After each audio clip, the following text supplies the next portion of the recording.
Tirai hujan seakan tak henti-hentinya menyapu kaca jendela kantor lantai 22, mengaburkan gemerlap lampu kota Jakarta yang baru saja tersiram air. Viana menatap kosong keluar, jari jemarinya yang lentik masih terasa pegal setelah berjam-jam menari di atas touch keyboard, menyelesaikan laporan keuangan akhir bulan. Ruangan besar di divisi keuangan itu sunyi, hanya tersisa dia dan deru AC sentral yang mendengung monoton. Viana merasa malam ini dingin sekali dan ia seakan tidak kuat menahan hembusan AC. Ding! Suara notifikasi ponsel memecah kesunyian. Sebuah pesan dari Suhendro, suaminya. 6. Maaf, jadwal pulang ditunda lagi. Ada masalah di RIT. Mungkin baru bisa awal bulan depan. Kisses for the kids. Miss you. Dia membaca pesan itu sekali, 2 kali. Lalu meletakkan ponselnya dengan pelan. Tidak ada lagi yang tersisa kecuali sebuah desahan panjang yang tertahan. Awal bulan depan. Itu artinya sudah hampir 4 bulan mereka tidak bertemu. Bayangan Suhendro mulai samar-samar dalam ingatannya, seperti foto yang mulai memudar. Tiba-tiba, lampu di ruangan itu padam, menyisakan hanya cahaya darurat yang redup di sudut ruangan. Viana terkejut, jantungnya berdebar kencang. Hujan deras dan petir yang sesekali menyambar membuat situasi ini terasa mencekam. Bu Viana? Suara yang dalam namun kalem datang dari balik pintu. Herman, sang satpam tua, berdiri di sana dengan senter di tangan dan jakut hujan yang masih meneteskan air. Listrik padam di seluruh gedung, Bu. Genset otomatis nyala untuk lift dan lampu darurat, tapi untuk AC dan stop kontak mati. Sebaiknya ibu tidak lama-lama di sini, katanya, suaranya tenang seperti biasa. Viana menghela napas. Mobil saya masih di bengkel, Pak Herman. Dijemput besok pagi. Herman mengangguk pelan. Saya antar ibu naik taksi online saja. Mereka berdua berjalan menuju lift dalam kesunyian, hanya diiringi bunyi langkah mereka yang bergema di lorong gelap. Di dalam lift yang diterangi lampu darurat, Viana merasa sesak. Kesepian yang selama ini dipendamnya seakan menumpuk menjadi sebuah gunung yang berat di dadanya. Dia melihat bayangan dirinya di dinding lift yang mengilap. Seorang wanita 30 tahun, berkarier cemerlang, memiliki keluarga yang tampak sempurna dari luar, tetapi merasa hampa di dalam. Kadang, kesepian itu lebih menyiksa daripada kesibukan yang melelahkan. Ya, Pak, ucap Viana tiba-tiba, tanpa disengaja. Suara itu keluar seperti sebuah pengakuan yang tak tertahankan. Herman menatapnya, matanya yang berkerut penuh pengalaman seakan memahami semua yang tidak terucap. Setiap orang membawa lautannya sendiri, Bu. Ada yang tenang, ada yang bergelombang. Tugas kita adalah belajar berenang, atau setidaknya bertahan agar tidak tenggelam. Kata-katanya sederhana, tetapi menyentuh relung paling dalam jiwa Viana. Itulah yang selalu dia rasakan, tenggelam dalam kesepian dan rutinitas yang tak ada habisnya. Mereka sampai di lobi. Hujan masih mengguyur dengan derasnya, angin bertiup kencang. Taksi online yang dipesan Herman ternyata membatalkan order karena kondisi cuaca yang buruk. Sepertinya kita harus menunggu dulu, Bu, ujar Herman sambil menawarkan kursi di lobi untuk Viana duduk. Sambil menunggu, mereka mengobrol. Herman bercerita tentang 2 istrinya di kampung, 3 anaknya yang sudah berkeluarga, dan 2 cucunya yang selalu dinantikan kabarnya. Dia bercerita dengan bangga, tetapi juga dengan sebuah resah yang tersembunyi tentang tanggung jawab yang harus dipikulnya seorang diri di kota besar. Musim hujan seperti menjadi alasan bagi mereka sering bercerita dengan berbagai. Awalnya sekedar cerita biasanya saja. Namun belakangan Viana merasa perlu untuk berlama-lama di kantor meski hari tidak hujan. Ia merasa keinginan yang kuat berada di dekat Herman. Tapi, Bu Viana, manusia itu tempatnya salah. Saya juga pernah hampir tenggelam dalam lautannya sendiri, katanya suatu kali, membuat Viana penasaran. Malam semakin larut, hujan belum juga reda. Viana merasa lelah dan frustasi. Herman, yang melihatnya menggigil, mengajaknya kembali ke atas untuk mengambil jaket atau selimut darurat yang ada di pos satpam. Mereka naik lift lagi. Kali ini, tanpa bicara. Ketegangan yang aneh terasa di antara mereka. Kesepian Viana dan pengertian yang ditawarkan Herman tanpa sadar menciptakan sebuah ruang hampa yang berbahaya. Sesampainya di pos satpam yang kecil dan hangat, Herman memberikan segelas teh hangat dan sebuah selimut. Saat tanggunya menyentuh tangan Viana secara tidak sengaja, sebuah percikan listrik seakan menyambar. "Terima kasih, Pak Herman," bisik Viana, matanya berkaca-kaca. "Sudah menemani saya yang selalu repot ini." "Itu tugas saya, Bu. Tapi lebih dari itu." Anda mengerti." Dia menatap Herman. Pria 55 tahun itu tidak tampak seperti pria perkasa. Rambutnya sudah memutih, wajahnya berkeriput, tetapi ada ketenangan dan kekuatan dalam dirinya yang justru tidak dia temukan dalam diri Suhendro yang selalu gagah dan sibuk. Tanpa diduga, air mata Viana menetes. Rasa sepinya mencapai puncaknya. Herman, yang terkejut, tanpa berpikir panjang menghapus air mata itu dengan jempolnya yang kasar. Sentuhan itu bagai memutuskan tali penahan terakhir. Viana memeluk Herman erat-erat, mencari kehangatan dan kenyamanan yang sudah lama tidak dirasakannya. Herman, yang juga manusia, yang juga punya lautannya sendiri, terhanyut. Pertahanannya runtuh oleh tangisan pilu wanita di depannya. Dan di ruangan kecil itu, di tengah gemuruh hujan dan petir yang menyambar-nyambar, di atas kursi tua di pos satpam, mereka melakukan sebuah kesalahan besar. Sebuah hubungan terlarang yang dipicu oleh kesepian yang mendalam dan kebutuhan untuk diakui sebagai manusia, bukan sekadar angka dalam laporan keuangan atau transfer bank.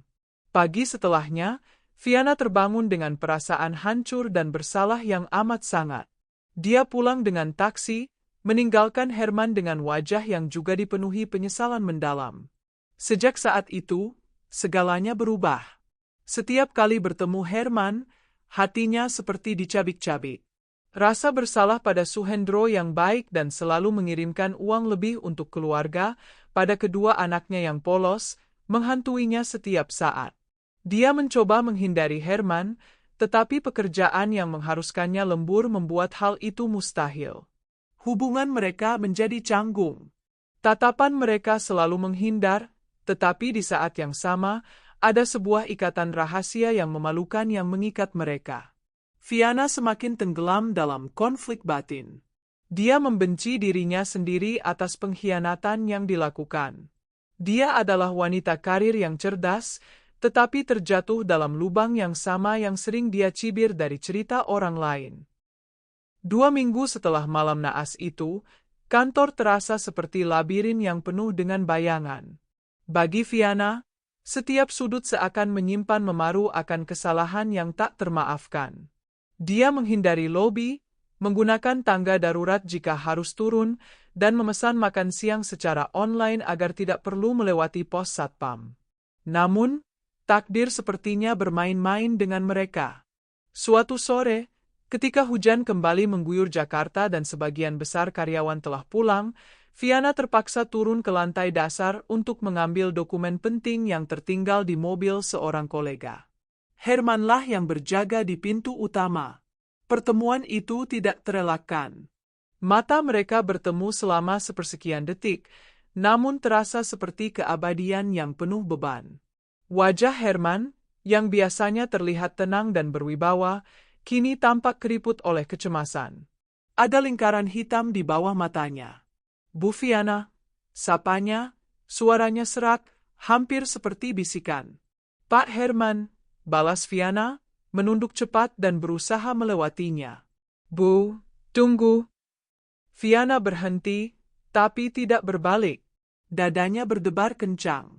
Kita perlu bicara," pinta Herman, suaranya penuh dengan desakan yang tertahan. "Tolong, hanya sebentar." Dengan berat hati, Viana mengangguk. Mereka masuk ke sebuah ruang kecil yang biasa digunakan untuk rapat singkat para satpam, berdekatan dengan pos jaga. Ruangan itu sempit, hanya berisi meja kecil dan 2 kursi. Bau kopi dan tua menyelimuti udara. Duduk berhadapan, mereka terlibat dalam keheningan yang menjepit. Saya tidak bisa tidur. Herman akhirnya memecah kebisuan, tangannya meremas-remas topi satpamnya. Setiap kali saya menutup mata, yang terlihat adalah dosa kita. Fiana menatap tangannya sendiri yang berkeringat. Saya juga, akunya lirih. Itu adalah pertama kalinya dia mengakuinya pada orang lain, bahkan pada dirinya sendiri. Saya punya 2 istri di kampung, Bu. 3 anak. 2 cucu yang masih kecil. Mereka percaya pada saya. Mereka mengira bapaknya pergi ke kota untuk membawa pulang rezeki halal, ujar Herman, suaranya pecah. Ada kilatan air mata di sudut matanya. Apa yang telah saya lakukan? Saya telah mengotongi nama mereka, mengotongi rezeki yang saya bawa pulang. Fiana melihatnya. Untuk pertama kalinya, dia tidak melihat seorang satpam tua, tetapi seorang lelaki yang terperangkap dalam dosa yang sama-sama tenggelam dalam lautan penyesalan. Rasa bersalahnya yang egois, terfokus pada dirinya dan keluarganya sendiri, kini sedikit terbuka. Dia melihat dampak dari kesalahan mereka pada orang lain. Suami saya, dia juga percaya pada saya, bisik Fiana. Dia mengirimi uang, menelepon setiap ada sinyal. Dan saya, suaranya tercekat. Kita bukan orang jahat, Bu Fiana, kata Herman, seakan mencoba meyakinkan dirinya sendiri. Kita hanya tersesat. Hujan dan kesepian malam itu seakan adalah setan yang menggoda. Apakah dengan menyalahkan hujan, dosa kita akan berkurang, Pak Herman? Tanya Fiana dengan getir. Saya seorang wanita berpendidikan. Saya tahu benar antara benar dan salah. Tapi saya memilih untuk salah. Herman menghela napas panjang. Iman saya yang goyah, Bu. Seandainya saya kuat, saya tolak ibu malam itu. Seandainya saya ingat ayat-ayat Allah, mungkin ini tidak terjadi. Percakapan itu tidak menghasilkan solusi. Tidak ada jalan keluar ajaib. Mereka justru semakin tenggelam dalam lumpur dosa bersama. Namun, ada sebuah pengakuan yang timbul. Sebuah pengakuan bahwa mereka tidak sendirian dalam penderitaan ini. Itu adalah sebuah pelipur yang tragis. Pertemuan-pertemuan, tidak sengaja, pun mulai terjadi. Terkadang di ruang itu, terkadang di dapur kecil saat keduanya mencari air minum di jam yang sepi. Percakapan mereka tidak pernah ringan. Selalu tentang penyesalan, ketakutan, dan upaya untuk mencari pengampunan yang terasa mustahil. Herman sering bercerita tentang kehidupan religiusnya di kampung. Dia adalah seorang yang dihormati di musola, sering menjadi imam sholat tarawih. Cerita-cerita itu seperti menyayat hati Fiana sekaligus membuatnya semakin menghormati pria di hadapannya. Dia bukan pria hidung belang yang memanfaatkan situasi. Dia adalah orang baik yang terjatuh.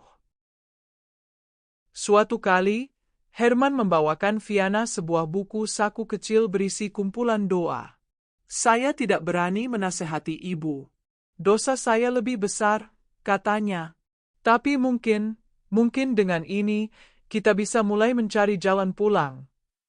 Fiana menerima buku itu dengan tangan gemetar. Dia menyimpannya di laci meja kerjanya, dan seringkali, di tengah kecemasannya, dia membukanya dan membaca beberapa baris doa. Itu memberikannya ketenangan sesaat sebelum rasa bersalah yang lain menghampiri. Apakah doa seorang pendosa seperti pantas didengar? Hubungan mereka menjadi sebuah paradoks. Mereka saling menghindari, tetapi juga saling mencari untuk mendapatkan semacam penebusan. Mereka adalah cermin dari dosa masing-masing, saling mengingatkan pada kesalahan yang telah diperbuat, tetapi juga saling menguatkan bahwa mereka masih memiliki sisa-sisa kemanusiaan untuk merasa bersalah. Fiana mulai memperhatikan hal-hal kecil tentang Herman. Cara dia berjalan yang sedikit terbungkuk, meski posturnya tegap. Cara dia selalu menyisihkan sebagian makan siangnya untuk diberikan pada kucing liar di parkiran. Cara dia membaca laporan kehadiran dengan kacamata yang ditempelkan di ujung hidungnya. Dia melihat kebaikan dalam diri Herman. Dan itu justru semakin menyiksa. Seandainya Herman adalah seorang penjahat, mungkin rasanya akan lebih mudah. Tapi dia bukan. Dia adalah orang baik yang melakukan kesalahan besar, persis seperti dirinya. Ikatan mereka bukanlah ikatan cinta, bukan pula nafsu. Itu adalah ikatan dosa dan penyesalan yang membara. Sebuah persekutuan rahasia yang membuat mereka terikat lebih erat daripada sepasang kekasih, namun dalam penderitaan yang tak terucapkan. Malam-malam lembur Fiana berubah menjadi siksaan.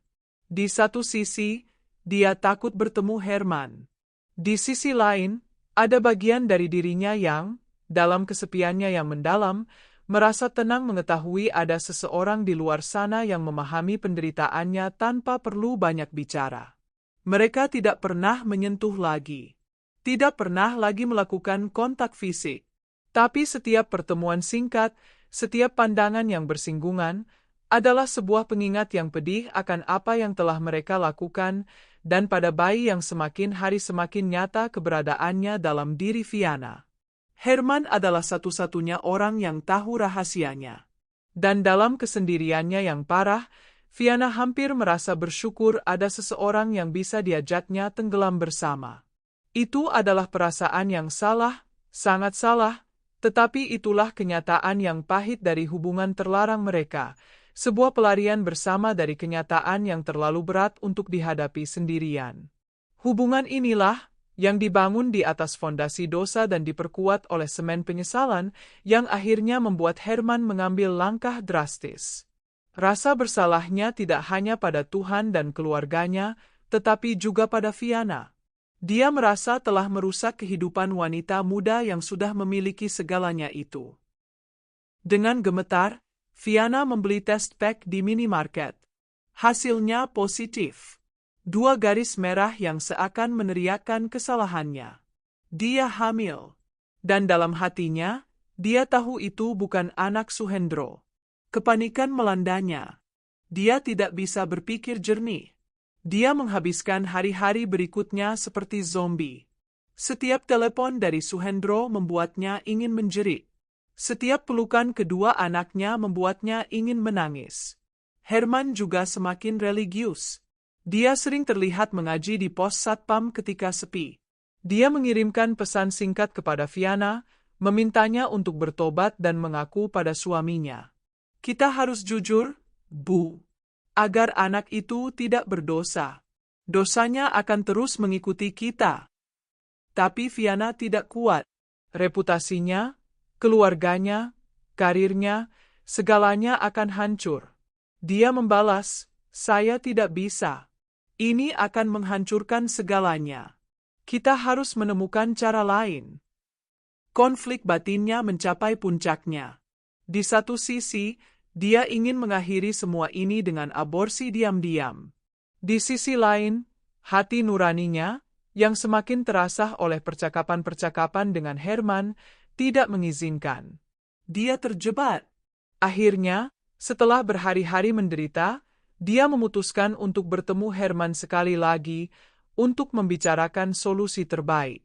Mungkin mereka bisa merahasiakan ini. Fiana akan mengajak Suhendro untuk pulang dan berpura-pura anak itu adalah anaknya. Itu bisa dilakukan. Dia perlu mendengar penilaian Herman, orang satu-satunya yang mengerti situasi mereka. Dia menunggu sampai jam kantor sepi. Dia turun ke pos satpam, tetapi Herman tidak ada.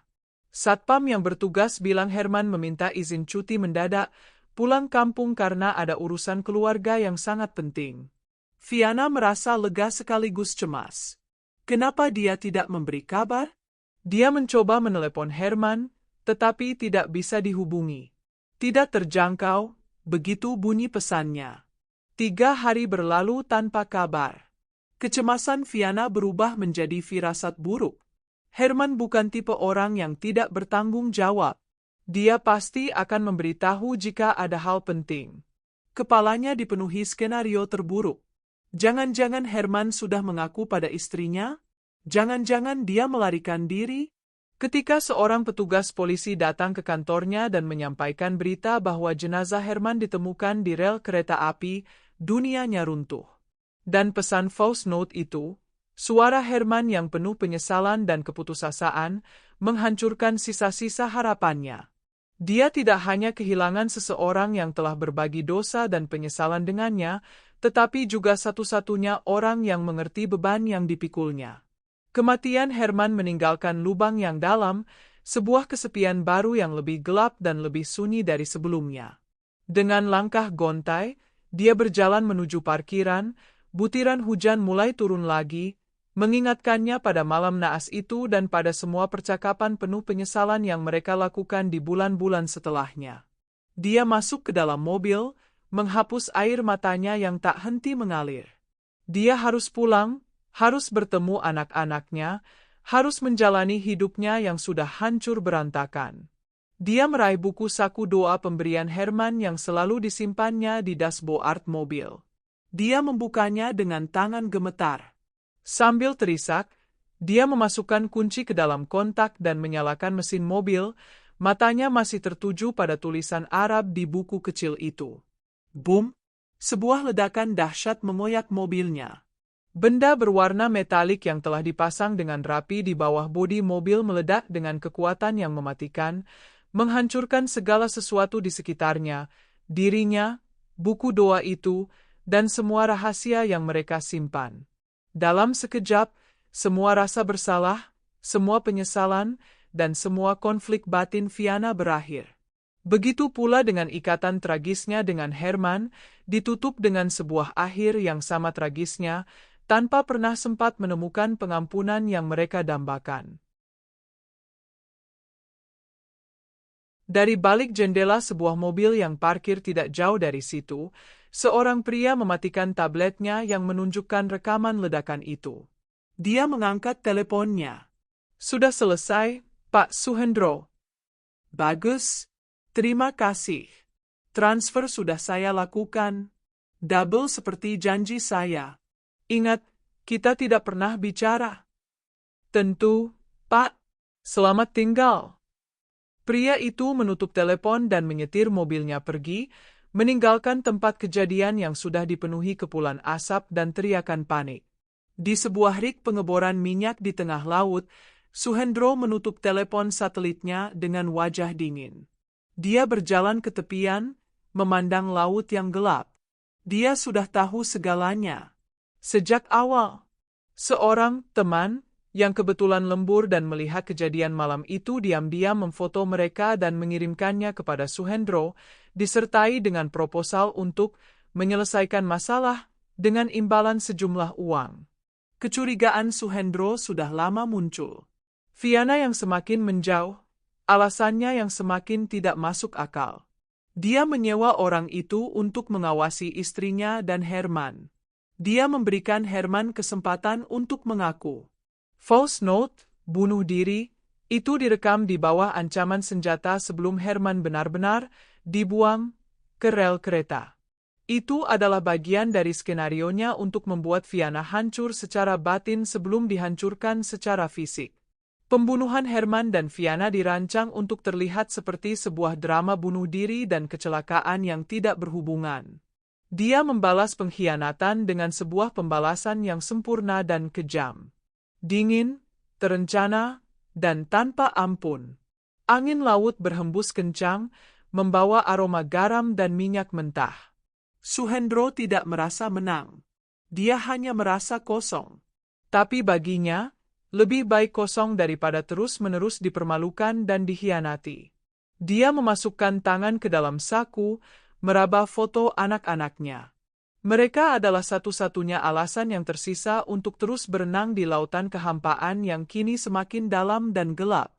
Sebuah lautan yang dia tebarkan sendiri dengan tangannya.